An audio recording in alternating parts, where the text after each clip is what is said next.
Season 2, 9th episode. So Naoufel, welcome to Real Talks with Rechie. Thank you for having me. Yeah, I'm so happy that you get to join me in this discussion. I was hoping you can tell everybody a little bit about yourself, your journey, and dive right into how queer tech came about. Yeah, so I am a first generation immigrant. I moved to Canada in 2011. I was born and grew up in Morocco. And started my journey in 2007. I left Morocco to move to the US. I worked at a global nonprofit in New York City. And so after that, I joined Microsoft, where I was based in Istanbul. It was the regional office for Middle East and Africa. And so there I was responsible for managing different programs, internet safety and security training. And that's when I fell in love with technology, and I saw the impact of technology on communities across Africa and the Middle East. So when I moved to Montreal, I wanted to work in tech startups. So I entered the ecosystem, I started volunteering. And it was a very welcoming ecosystem. I got a job within the first 3 weeks and really got excited. And as I started to do the events and attend events and MC events, I started to notice something that it was majority kind of the same people, white, heterosexual, the description that we hear. And I would be on stage and I would be like, are there any queer people or trans LGBTQ? And now and then I would get someone with like half a hand in the back. And I'm like, where is everyone? Yeah. Knowing that I live in Montreal, which is a big city for queer people, and I had a huge community, and I was just not seeing them in these spaces. And so in 2016, I decided that, you know what, I should do something about this. And so one of the things, I met my co-founder, Andy, and as we start talking about it, we decided to start a meetup in Montreal. And right off the bat, there were 100 people in the group. Wow. And everyone was asking, are we going to do an event? And so I did a town hall. And I was like, look, this is an organization we're starting, but what is it we want it to be? And so everyone wanted to have monthly events to bring the community together, create a space for the community. In year one, there were already 1,000 people on the group. And it was just in Montreal. Just in Montreal at that stage. And so we're starting to see that there is definitely a community interested in tech, but have been not included in those spaces. And so we started to talk to the community. Why are you not going to these spaces and stuff? And so that's when Queer Tech was actually born in 2018. We incorporated the organization as a nonprofit, and that's when we started that journey thinking about queering the tech ecosystem. So just to recap, you personally were in this space, but then you recognized very quickly that, like, you identified that there was nobody else in the space. Yeah. So starting from town halls and events, you saw the opportunity. But what I love about what you shared was the fact that you didn't kind of come up with this on your own. You actually asked the community, like, how do you want this? Like, how do we want to create this together? Yeah. And I think by doing that, that's like, it's very positive because you're including everyone in that decision. Absolutely. So you opened up Queer Tech in 2018. Yeah. And where have you gone in this space since 2018? Yeah, so in 2018, we started to continue to do the events. In 2020 was a pivotal moment for a lot of organizations in the world when the pandemic hit, because we used to be this in-person activity that the community came together. And so my board and I were discussing, well, what do we do? Some people were like, maybe we should pause activities. All funding we've been funded by the private sector until then. And so funding have paused. People are trying to figure out what's going on. And so we decided that we should not pause, that time was very important for our community. So we pivoted to do virtual events. And suddenly we've seen a huge uptake. Now, it's not only Montreal, because we're in a virtual world. People from Toronto and Ottawa and Vancouver and Sudbury, Ontario and Quebec City, all were starting to join. And so we go from this 1,500 people then to today there is 10,000 community members across the country. Yeah. And so in that moment during the pandemic, it also gave us time to reflect on the organization. And so we start to think, okay, what is it we want beyond this event we do? What is it we want the organization to be? And so we decided that we should take a holistic approach to the tech industry, because entrepreneurship is dear to my heart, and that's where I wanted to land. But I realized there is a lot of steps that we need to take for our community to have access to entrepreneurship. The first one is we just need access to the tech industry. So students, career transitioner, people who are trying to get into tech were having a lot of barriers to access in the tech industry. And so we created a program to help them do that, build their confidence, connect them with employers, do job fairs, things like that. Then we start to look, but now community members are in entry-level roles. And so what we need is we want more queer people to move into leadership role and executive roles. And so we have a program called QT Leaders. If you have 5 years of experience and have not been able to break into a manager role or a leadership role, you can do this program to help you break that glass ceiling. And now, with the support of the LGBTQ ecosystem fund that we got, we are launching the Queer Founder Program at our queer conference, that's QT conference, that's coming up on November 6th and 7th. That's so exciting. Yeah. I love that you're creating a ladder. Yeah. Because unless you have a ladder and like a support system to get there, it's really hard to break through. It's hard. And a lot of people think, entrepreneurship is not a linear process, right? People come as entrepreneurs from schools, but if you look at the tech industry over the last 25 years, all the big companies, founders have came up from other companies, right? The Googles and the Facebooks and all these companies have gave birth to other companies like Stripe, right? Like all those generations. So I'm replicating a model that exists, but really focus on the queer community. Here's a fun fact. I know your passion started originating in Africa. I was born in Kitwe, Zambia, Africa. Parents amazing. moved there from the Philippines to Africa before coming here. And I'm very passionate about tech because I'm a computer science graduate. A bit of a nerd. Yeah. So anyone that's in the tech space, I know how, especially how the innovation these days with the advancement in technology, that's the opportunity. Yeah. So you mentioned, of course, the opportunity you now have as a result of the 2S LGBTQI plus entrepreneurship program. First of all, I kind of want to find out, how did you fall upon it, discover it? And then once you kind of applied for it, how has it been since that time? Yeah, so, so we have a lot of relationship and community partnerships at Queer Tech. One of the pillars we have is we want to connect communities, right? And we want to connect our community with the tech ecosystem. So we have built relationships with so many organizations across the board, including the Canadian LGBT Chamber of Commerce, CGLCC and stuff. And so since then, we have been collaborating with all these organizations to make sure that we are creating these programs, not just on ourselves, but involving all the tech ecosystem. Amazing. Yeah. And so you now have this funding. You're going to launch in November this leadership platform to really advance the leadership within the 2S LGBTQI plus community. Yeah. And so you brought this report today, which is the Queering the Tech Ecosystem. Yeah. Could you highlight for us in this report? Yeah. I wanted to ask you, see, it says barriers and opportunities. Yeah. Right now, we know statistically 2 in 5 2S LGBTQI plus entrepreneurs lack capital or funding. A third of them don't even have mentorship opportunities. Correct. And what's worse is a quarter of them have lost opportunities simply because of who they are. Yeah. And to me, that is unacceptable. Yeah. So, I mean, living it every day, and then with this report, can you help us understand the barriers that entrepreneurs face? Yeah, absolutely.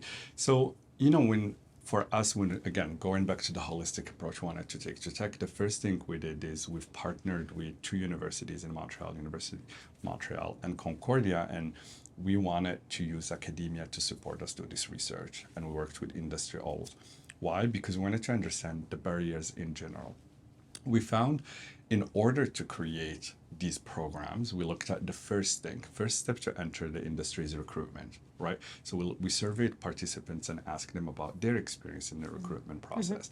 Now, there's so many stories that have gone wrong during recruitment for communities, to us LGBTQ community, especially trans and non-binary folks. But the stats have shown that 36% of community members have been discriminated against in the interview process, and 9.5% of them have said that they think that they've been discriminated about. Now, that's 45%. So 1 out of 2 people have a negative experience in the recruitment process. Now, this is a big problem because that's the first door to enter this industry. So if you already were discarding half of the community members applying, now the pool is even smaller because once they enter, we've surveyed also people who work in the industry, and 38% of them said that 56% of them have been discriminated against because of their gender identity, and 36% because of their sexual orientation. So you see, there is a huge barrier to entry, and once people enter the industry, there is more barriers. And so what we wanted this report to, we wanted to put data to the stories that the tech companies hear and the government hear. And all of us, we hear the stories, but data is very powerful to put numbers to these stories so we could start affecting the change. So then, because we want more representation, we want people to come in the industry and stay in the industry so they can advance into leadership role and eventually start also launching more deep tech type companies. You know, I empathize with what you're saying because as an entrepreneur before this world of politics, I was a self-taught baker, and it was really challenging for me to see similar challenges with what you described. I too faced the same, so I totally understand where you're coming from. But what we've done as a government is we want to ensure that there's equality in entrepreneurship, and we're trying to level the playing field so that no matter who you are, where you come from, or what you believe in, or who you love, it should not stop you from pursuing your dreams and living your best self. Absolutely. Whether that's the Women Entrepreneurship Strategy, the Black Entrepreneurship Program, the 2S LGBTQA plus entrepreneurship program, or even supports for Indigenous people. Absolutely. It's all about inclusivity. And so given what you just described as far as barriers and the opportunities, what do you think is the most important thing with regards to our 2S LGBTQA plus entrepreneurship program, and why is share with us the importance of it. Yeah, absolutely. So there was a research that recently came out of the US, a similar organization to QueerTech that did that on entrepreneurs. There were 3 stats that jumped to my mind. And this is what we want to tell Canadian VCs. The first one, queer founders have created 119% more patents. They created 119% more patents than non-queer. The second one, they create 36% more jobs, and they also create, and they had 44% exit or acquisition success. These are the 3 metrics that I don't know what VC wouldn't want to have that, right? And I think we lack that. I mean, when we think about the innovation economy in Canada, innovation is the key word, right? And we know diversity is key to innovation. And so why are we not building diverse teams? Because at the reality, we're creating product for Canadians, but also for the world. If we want to be a global participant in the global economy and continue to maintain our power, innovation is very important to Canada. And so queer founders can bring that innovation, like Indigenous founders, like Black founders. So investing in these entrepreneurs makes sense to us because there is an economic case, right, that we can make into creating that innovation economy. Just this past week, I had the opportunity of hanging out with Misfit Ventures. Yes. And they had just launched their first, Canada's first ever 2S LGBTQI plus venture, really focused on this community and helping empower entrepreneurs. I was with them, and it was an emotional event. It was like a proud moment. And similar to yourself in your journeys is both your organizations and companies, you wanted to be the first to help break those barriers, and you certainly are. And I just want to give you like a big shout out for being brave. Thank you. And like imagine from where you came from. You know, you're just like, you know, you saw the opportunity, and in terms of the community, there's now 100,000 you know, 2S LGBTQA plus entrepreneurs.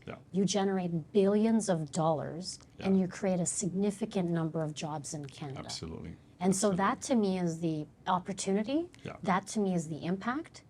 And I mean, like, can you share through your work effort, maybe if there's like one story of an entrepreneur that Yeah. jumps to mind that has been able to benefit from everything that you've worked on? Yeah, I have two stories that I'll Okay. share. Yeah. The first one, when we start doing this work, I always go to consulting with the community. So we did an event that was about entrepreneurship, and we told the community member, we're not going to have an agenda for the day, but we're going to come and we're going to create this together.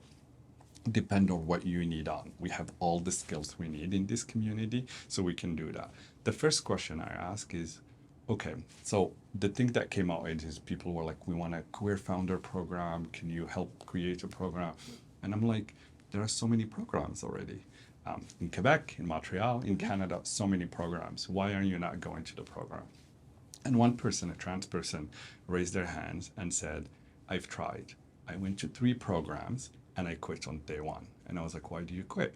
They were like, because every time I go to this program and I introduce myself, I also share my pronouns with them.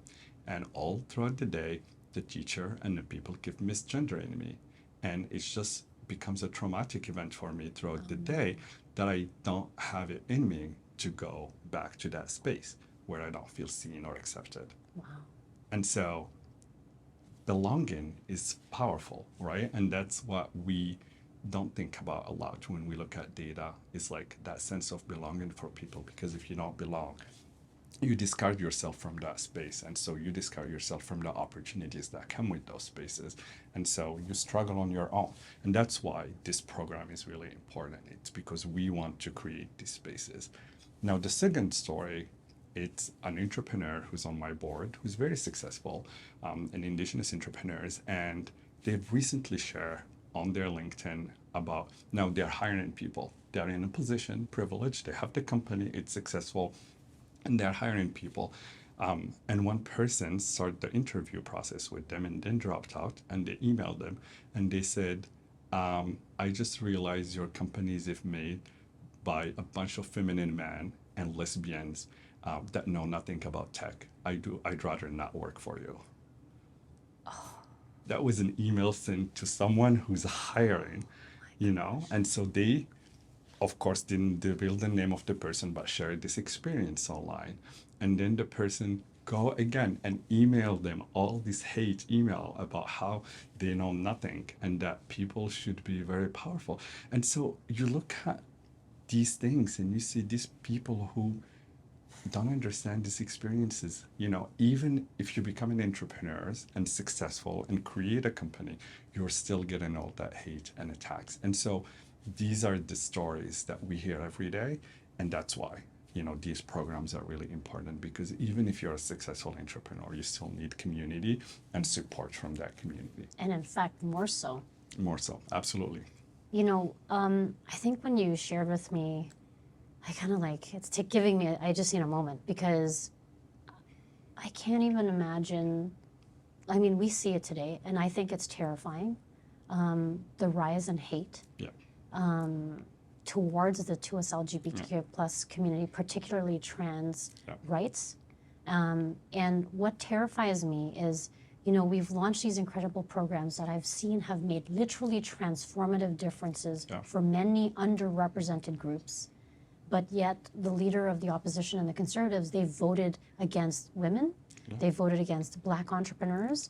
And so it leads me to believe that they would not support these initiatives that we're putting forward. And I think the danger is, to your point about having someone direct all this hate towards an organization, we need to continue to work hard to advocate for rights of those who are deserving of it. Absolutely. And I just wanted your thoughts on that. Absolutely. 64% is the increase in hate from 2000 to 2001 against our communities.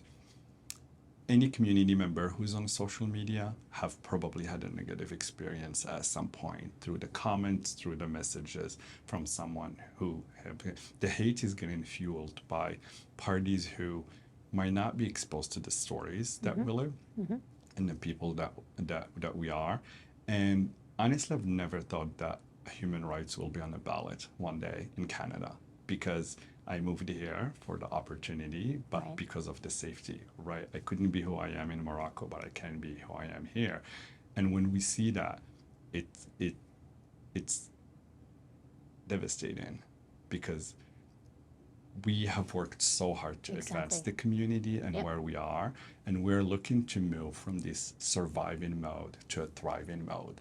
And when human rights become in the ballot, it pushes us back to go to that survival mode, and everyone's trying to just make it through the day and try to be successful. And I thought we're passing that and we're making some progress, but as we've seen, there is some dangerous things that are happening on the horizon that we need to be careful of. I want to thank you for sharing. I mean, I will continue to stand shoulder to shoulder with you and the entire 2S LGBTQI plus entrepreneurs who are out there. And I've had many conversations, Naoufel, with many countless community members, and they have been so open and honest with me. And those stories like break my heart a million times over. But it actually, instead, just so you're aware, it fuels me. Yeah. Because you know what? True. I'm like, yes, it's hard. Yeah. Yes, it's challenging. But that is why we need to almost dig deep even more so. Absolutely. And keep on fighting for the things that we believe in. Absolutely. To your point, you came to this country with hope. Yeah. You know, for living here and living freely just like everyone else does. Yeah. And we need to continue to fight for that type of freedom because that's what Canada is. Absolutely. A country that fights for not just diversity and equity, but of course democracy as well. Absolutely. Absolutely. Any like, so if anyone's listening Yeah. that is aspiring to be an entrepreneur, what advice would you like to share with them? Entrepreneurship is the best thing that can happen to a person. You take your life in charge, you take your economy in charge, you can have so much impact, you create jobs, but it also the hardest thing you would ever do. I mean, anyone who started a business, everyone tells me it's a roller coaster to run a company. I recently told my team, you know, it feels the roller coaster is built also on wood that can collapse at any moment. So it's not just you're going up and down, is like you have to be careful with how you make your decision, how you advance your business, because it's very hard. It's very hard. But when we see businesses thrive, we see how communities thrive. And I think that's why we want more and more queer founders to be create more queer founders in this country. Well, thank you for sharing your success story. Thank you. And I wish you and Queer Tech even more success. Like I said, the opportunity is massive. Absolutely. There are countless entrepreneurs that Yeah. need your support. Absolutely. And I will continue to support you. Our government will continue to support you, and we've got your back. Thank you. Thank For you so sure. much. Thank you for being here, and I appreciate the conversation. Me too. Me too. Thank you. Thank you, Naoufel.